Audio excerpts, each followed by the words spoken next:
it's easy to feel like an all-American reject in your late teens. At the time we were like, yeah, that's cool. And then like 2 years later, we're like, what a fucking terrible band name. 20 some years later, I'm like, I wear it as a badge of courage. They said they were fans, and we're the kind of people who are like, they don't like us. They don't even know who we are. Pop music is probably geared toward accepting AI way more than rock and roll. Concert atmosphere is a non-denominational church. Come worship with us because the fucking shit's going down in flames anyways.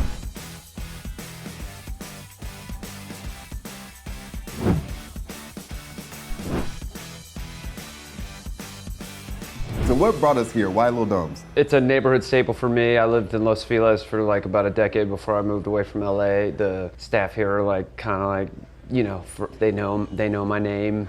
I almost got a plaque. This is your cheers, basically. I almost got a plaque. They do plaques in booths. During COVID, my wife and I would get this sandwich here that was, anyway, I won't go into details about it. But they were like, we're gonna put you a plaque up. And then all of a sudden, like, we went away for like 2 years. And you lost your plaque? I lost the punch card, like, just disappeared.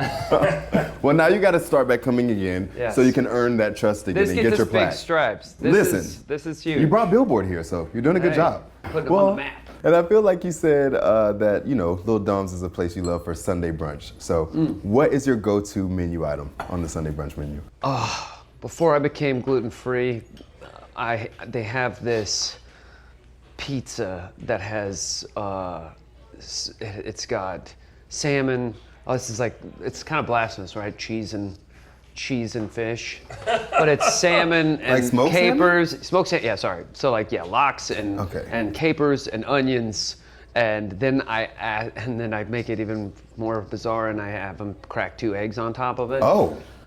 So yeah, it's like this sexy brekkie. That is a breakfast pizza right there. Yeah, Sounds that's right. fucking awesome. Yeah, it's great. I've really grown to love the salmon thing at breakfast. Who develops an egg allergy at 39? This guy. My goodness. An egg allergy? Yeah. Yikes. You got to do that thing where they like poke you with eggs until you like aren't allergic anymore. I wouldn't be able to do that. Sometimes they don't need to poke you. Sometimes your body just gives you a reckoning. And if All American Rejects was a Lil Dom's dessert, what would it be? Tiramisu. Ooh. I may have developed an egg allergy, but I did just start liking tiramisu at the age of 42, so it's an exciting time in my life. Speaking of hanging with Billboard, I do want to start this interview by asking, what's your Billboard moment? When you think about us, what do you think about the moment you hit the chart? It could be past, present, future. What's your Billboard moment? I do remember when Gives You Hell was #1 on Billboard. When you see my face, hope it gives you hell, hope it gives you hell. We had just gone around the world supporting that album, and we landed in Hawaii for the last show and to celebrate and take a break with a week off. But I was so freaking sick. And so when the plane landed and I saw on my phone, it was like a Sidekick or something. This is 2009. that the song was finally #1. I was like, awesome, I just want to sleep. On your week off in Hawaii and you're sick and you find out your song's #1. Yep. Well, that was a hell of a song, if I could say so myself. What about you? I remember we did 4 shows with Bon Jovi, opening the Prudential Center in Jersey, and the one time he sat down with us at catering, you know, he's like a very calculated businessman. He let us open because he had done some sort of like analytics on us. Bon Jovi. And he said, hey man, big year, four top 10s.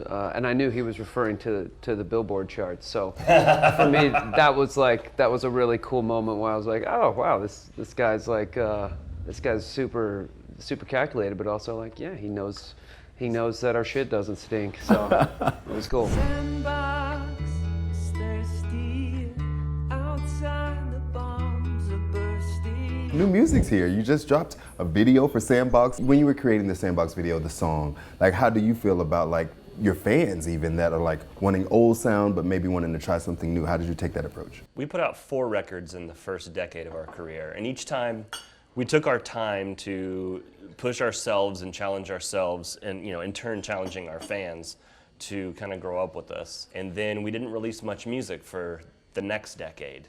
So now we're in a much different place than we were had we, just put out a record a couple years ago. So I think naturally we're going to present differently. And if we were just going to make more songs that sounded like they could go on Move Along or Next to Gives You Hell. Like That would just be weird. yeah, that would be more of a corporate machine kind of move. We've never gone about it that way. So I think whatever we're offering right now is us right now, and hopefully, some people have been waiting for that, and I mean, it's as been of today, 13 we'll see what they think. years Yeah. since you guys dropped a record. This is your Yeah. 5th studio album. I mean, Yeah.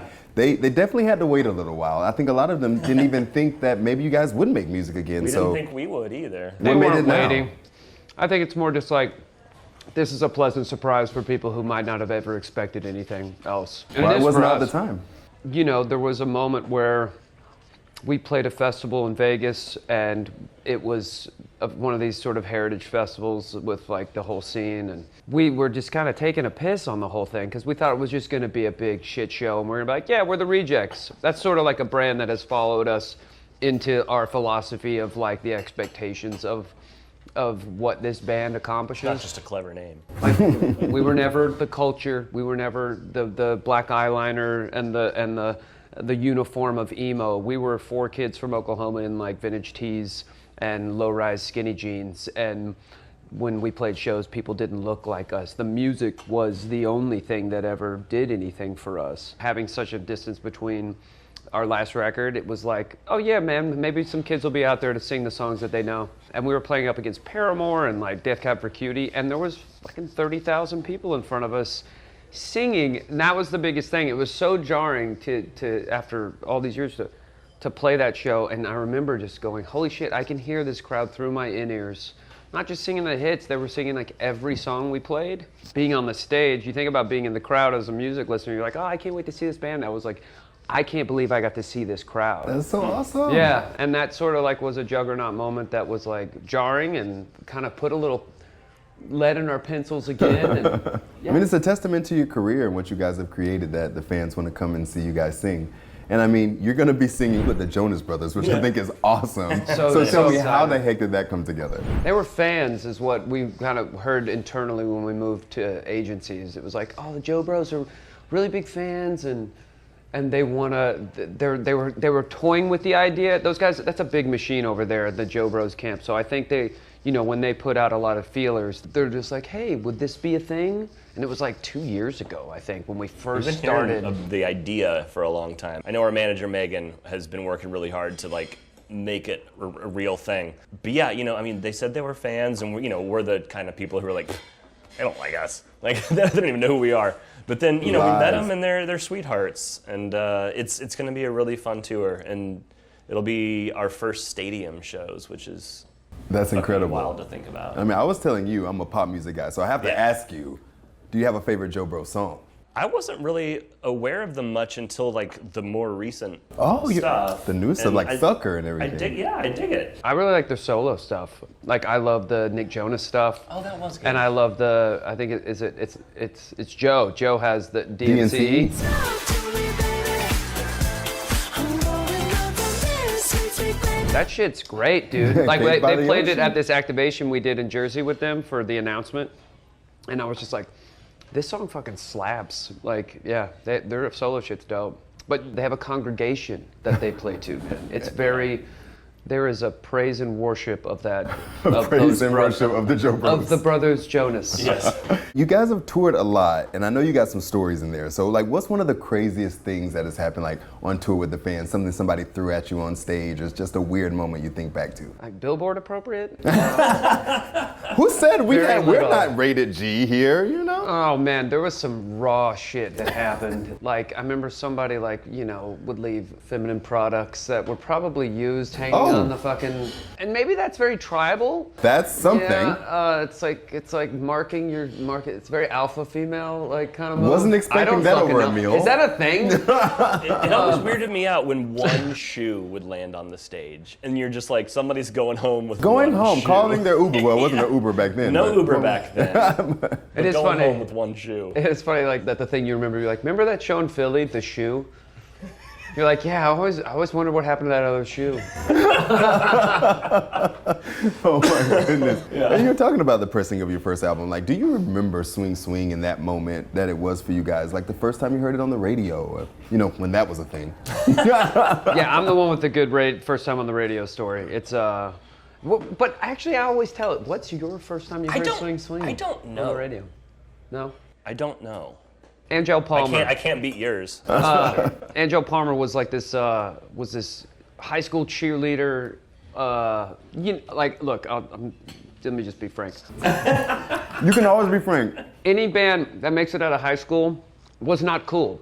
Like, the reason they had time to go in the garage was because nobody was really their friends except for the other people in their band. They didn't play sports, so they weren't like varsity bros in the hallway. These are the people that probably had collections of D&D and trading cards and, you know, rolled the 20-sided die. So Angel Palmer was this senior beauty cheerleader, and so the summer after I graduated, Angel Palmer was at a party, and we were kind of popping off very slightly. I was like, there's Angel Palmer. And she comes up to me, and she starts talking to me. Oh, you're feeling yourself now. And I've had one girlfriend in my life up to this point, and I was like, whoa. Like, it was like very, can't hardly wait for me. I was like, up. And she's like, just get in the car, honey. And I was like, oh my God, this is like a madam. Like, she was practiced. So she took me home. As we get into the garage, shit you not, you couldn't, it's like poetry. The song comes on. No. And it was the first time I heard it. It was like, literally, DJ bumper. Here's the All-American Rejects with their hot new song, Swing Swing. And I looked over at her and I just saw her melt. And I was like, this is happening. And I remember I walked in her house and her sister was in migraine and she was sitting there. I was like, what's up, Ashley? Iconic. And that's amore, man. That was That's cool. amazing, man. I mean, you guys have been on such a journey since then. You were with Interscope, so how has everything changed? Got a great team around us, great distribution and, you know, stuff like that. But as far as like what we had become used to, you know, that first decade of our career, like those resources are no longer there, you know, so we're recording everything ourselves. We're paying for everything ourselves. I think in turn that makes us all a lot more focused and motivated, of course, but just like there's a lot more pride in it now, I think, when we're involved in every aspect of it, as opposed to just, you know, showing up and the label made some fucking sign or something, and we're like, oh, that's... And we didn't approve it. Yeah, I know, like, that picture's terrible. Why did you guys do this? Why are we at a sunglasses hut today? Like, Don't really do whack sunglass shit. hut like that. No. Hey, wear the sunglasses. Don't do signings at sunglasses huts. Did we ever do that? Come on, that didn't come from nowhere. Yeah, no. that was a lived pain. experience That right was there. a memory right there. You've picked a good time because I feel like obviously there has been kind of a resurgence of the love of pop, punk music, rock music. Have you guys noticed that and seen like how the public has been reacting? Yeah, I think, you know, now that Spotify is like 20 years old, I think we're seeing like this correlation where music is evergreen more than it used to be, because now the radio you and I used to go through was like current pop hits of yesterday, country. And like that was it, right? Like, but Spotify is this just blanket landscape where a kid can be listening to some current, I don't know, heavy metal song, and then Ozzy, Crazy Train comes on. And it's digested as if it's in the same relevant time period, because they don't go, here's a song from 1976. Right. Or you're not listening to the oldies station or something. And kids go, holy fuck, have you heard of this band, this guy, Black Sabbath? and it's new to them. So I think just for our music to be showcased in that format, I think, you know, yeah, they don't pay for shit, but the beautiful thing is it keeps it alive, and you know, everybody likens it to, oh, well, everybody is comforted by nostalgia. I think it's just authenticity in music right now, you're really kind of watching this juggernaut of how pop music is funneled into the masses, and it's so refined with social media and just the way they can analyze and monetize every aspect of it, that I think there's a large portion of people now that are gravitating to just wanting something that feels like it wasn't force fucked in their face by the man, and I think the next 10 years for rock music is going to be so definitive of what people in 50 years will look back as. I mean, I think we're going to have another Beatles come out of this next decade, because I just think it's rock and roll is pure, it's authentic, and it's visceral, and it's often correlating with the disparity of our culture, and we are in a very dark times, but the music is always the light that takes us out of it. So I think, we're happy to be a flicker of a nice low wattage LED. Well, I mean, you said it's not nostalgia, and I want to agree with that, because I feel like a lot of the people discovering your music, like you said, are younger fans, and you see Green Day having a resurgence, you guys, and I think what was a funny meme to me, you kind of brought it up when you were talking about the garage. Somebody tweeted something like, what happened to white guys in their garage? They're not making music like that anymore. And it's like, there's like, where are the people where are the white guys in the garage making the good jams? You know what I mean? They don't exist, so people are looking back to artists like you that have that sound. Why do you feel like that sound hasn't necessarily pushed through? I don't think it hasn't necessarily pushed through. I think it's been like dissolved into a fucking... I know some of these kids that are those creators, but the fucking TikTok world has like kids that are TikTok stars that go, yo, check this out, bro, I'm making music now. And it's like, well, they see it as just a division of their content. We did a show in Clemson last weekend, and I was like, hey man, rock and roll was not born on TikTok. It was born in the basements. It was born on the budgets of parents, cursing their children for making the noise. I think rock and roll, like I said, it's just waiting. Pop is waiting for rock and roll to be embraced again. And I think there are great artists out there that are starting to bleed through. I just know that something's gonna bust open in 2025. Dude, people are really pushing the sound and even the look. What do you think of the style? Like the way people dress, like even people are bringing back that look, like a bit more of that like emo look. Grungy emo. emo. The grungy emo look. I saw like a meme about like one of the BTS guys is doing a rock album, and everybody was like, I can't believe he's knocking on 40, but having an emo phase. And it's like, no, an emo phase is in all of us. I think all of us went through it, and that style is coming back again. Yeah, it's always interesting. I hear bootcut pants are back again too. Which I was excited about. Yeah. But yeah, I mean, I think seeing kids exploring, whether it's that era of dressing or just playing instruments again, like I think why we haven't heard good rock music in a long time is because kids aren't playing together in their garages anymore. But now, you're starting to see that, even if it's on TikTok sometimes, you're starting to see that again. And it's kids just, having fun together and exploring that, and not just sitting in front of a computer at a coffee shop thinking they're making pushing a space music. bar, being like, I'm a DJ, this is tight. Space. Speaking of, technology, TikTok, all that stuff, let's talk about current events a little bit. AI. How are you guys feeling? I've had a lot of fun with it. I made an action figure version of myself the other day, like everybody else in the world action did. figure thing is such a thing. I didn't even know where that came from. Italian waitress. But yeah, now it's like, I'm now the old guy, because I was like, why did we start making action figures of ourselves? But everybody's doing it. It's like the fad of the week. I just downloaded ChatGPT because it's a great mixologist. I'm just like, make me a cocktail with rye whiskey and Campari and fucking mezcal, or whatever. And it spits it out immediately, and it's always fantastic. Okay, doing that this afternoon. So, as far as the creative side of shit, I haven't really thought about it that much. I just don't want to scare myself. But as far as the, making action figures and cocktails. So you guys haven't seen anybody like remix one of your songs or use your voices in AI? Voice. Oh, no, I haven't. Okay. I think in 10 years it'll probably be a super viable source of pop music. I think pop music is probably geared toward accepting AI way more than rock and roll. Remember when everybody was doing the holograms? That was a thing. Like It did the not jump posthumous off. holograms?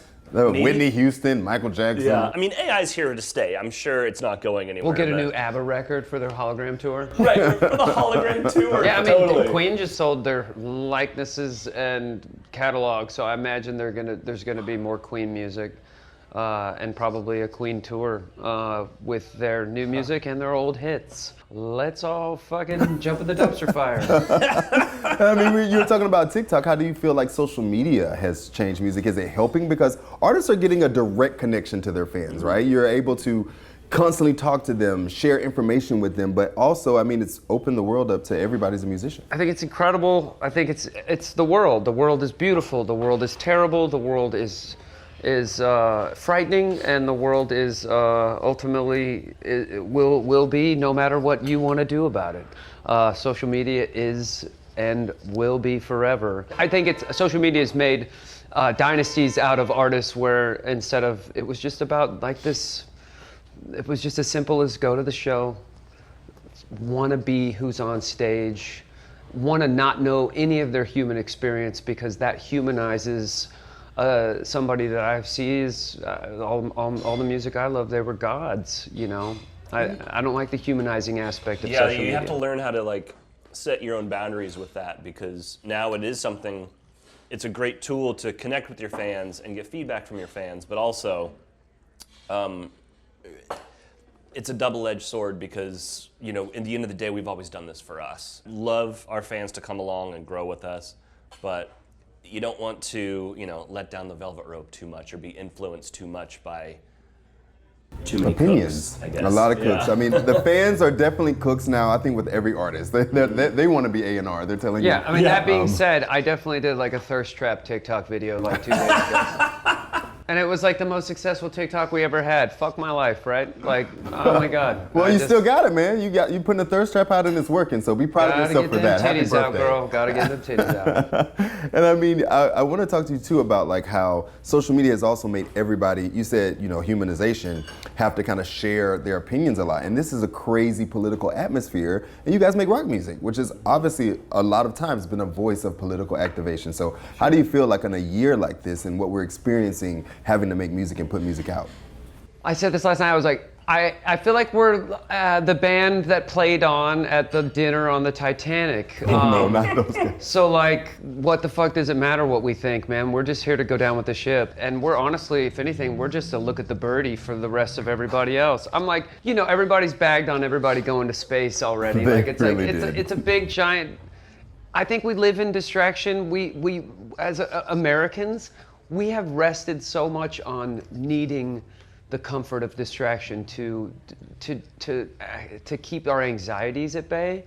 And like, I'm not gonna fix the world, so if we can be there to be your respite from the anxieties of the world, a concert atmosphere is a non-denominational church, and you know, come worship with us because the fucking shit's going down in flames anyway. So.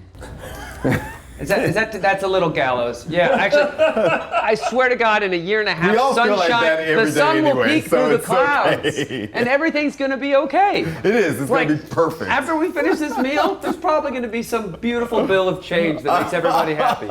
I can't wait. I can't wait for it too, Yeah. man.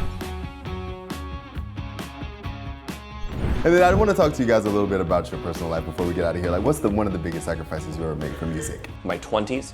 Oh, wow. That is an answer. That's good.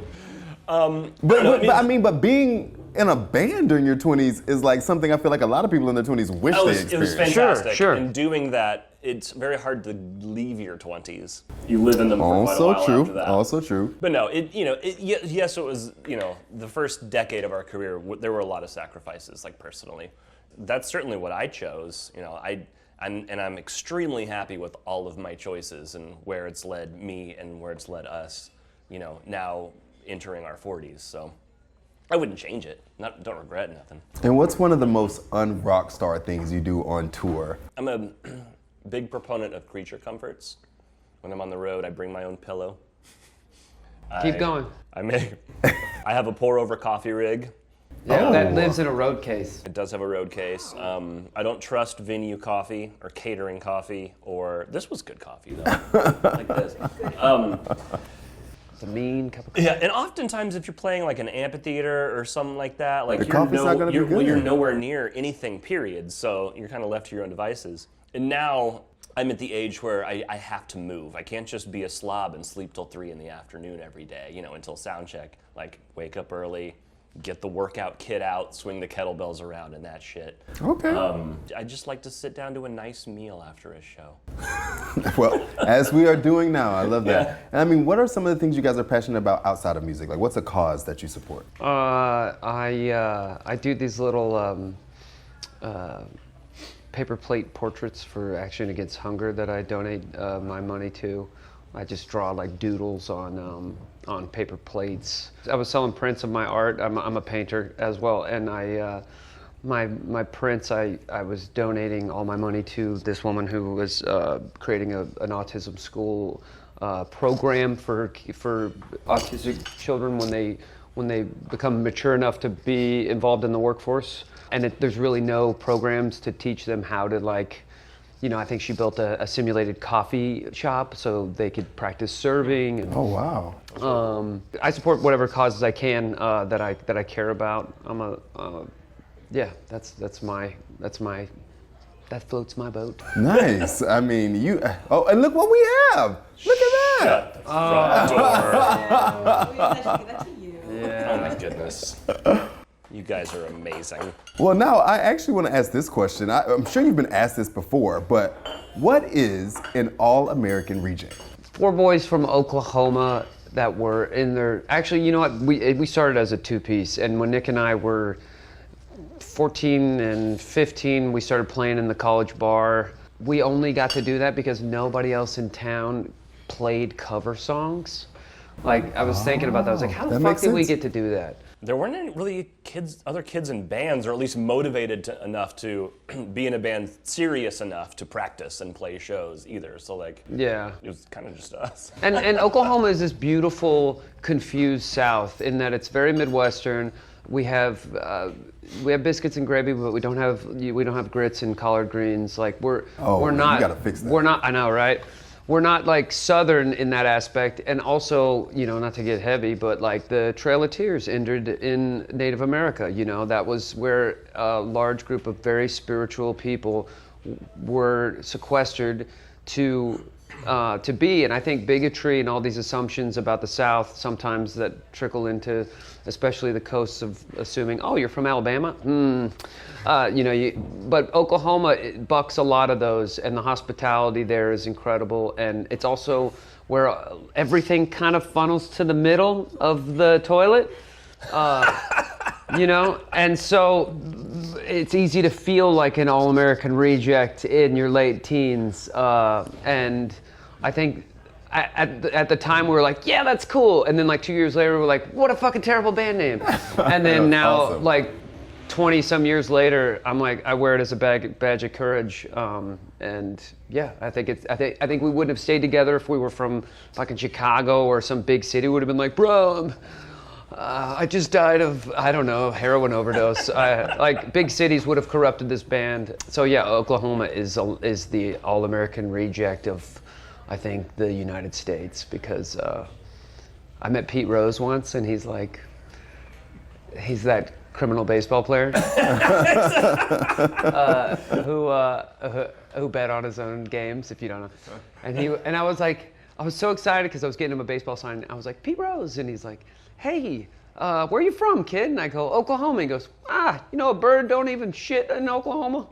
Dang. And I was like, What does that even mean? I was like, everybody just bags on Oklahoma. Like, still to this day, I'm like, I'm from Oklahoma. Everybody goes, oh, wow, covered wagons still, huh? Or I mean, indoor I'm not plumbing? gonna lie to you. My head went lowest rated in the country in education.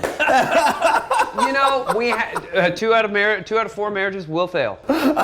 We have our stigmas, but man, it's a decent place. Great for a family. It's a place. Now you got me thinking about. It's a state. I don't know isn't how it? close you were to this place. I've only driven through Oklahoma one time. Do you? That's what everybody says. Everybody says they Henrietta? drive through it. Henrietta? I drove to a city yeah, called yeah. Henrietta, and we stopped at a restaurant called Henrietta's Pig Out Palace. And there was literally pigs in the front yard. Oh, Yeah. great. So- Did you meet it dinner? before it was butchered? Yeah. You know, I This guess is bacon. He will be your bacon. amazing. Guys, we got dessert to dig into here. I'll try but some I do tiramisu. want to play a little game with our dessert. Let's All right, do it. guys. So, you have some. Eat some tiramisu, my friend. Eat some tiramisu. You get to spit it out if you get the question. That's the game. It's called Baby Bird. Now, you guys' song "Dirty Little Secret" ranked at number 24 on our staff's best songs of 2005 list, and it peaked at number 9 on the Hot 100. How many is on the list, if I may ask? Did you have 100 for that year? Probably 100. You were 24. You were the I was one. gonna say if it was top 50, I'd be like, cool, that feels right. You know, like a good C plus. I think we do 50 on those lists. I'd have to double check. Yeah, okay, 50 cool. or 100. That feels right. Very mid. But I want you to actually read this blurb. read. He called himself mid. Can you read this blurb? Since its release in June 2005, Derlo Secret has become a pop-punk anthem celebrated for its musical energy and urgent lyrics about the thrill of a secret romance. Balancing mystery with excitement, the song captures the personal and rebellious rush of a hidden connection. It's more about the fun and intensity rather than the deep guilt or deception of two individuals. Was this written by AI? And it remains relatable across generations, offering a glimpse into the personal experiences artists often keep hidden. This was written by AI. No, that was the blurb in the article. Oh, yeah, but you guys are now sourcing out, right? No, this was in 2005. No, that's crazy. No, so- who wrote that deep lyrical dissection of a song that was written on my floor? Well, you wrote. Stoned for sure. Well, I mean, obviously it affected a lot of people in a That's great so way. cool. So now I want to know a little story time about the track, about the video, about the album. Yeah, the track started as sort of a joke that I was chasing my girlfriend around singing the chorus with at the time. Nick turned it into a rendition that literally had like a country bounce. It was like ding ding ding ding ding ding ding ding. It was like the 20th or 30th song we wrote for that album. Wow, At that point, like we were just like churning out these little acoustic versions of I demos. was like, please be good. I don't want to fucking work at Blockbuster. Yeah.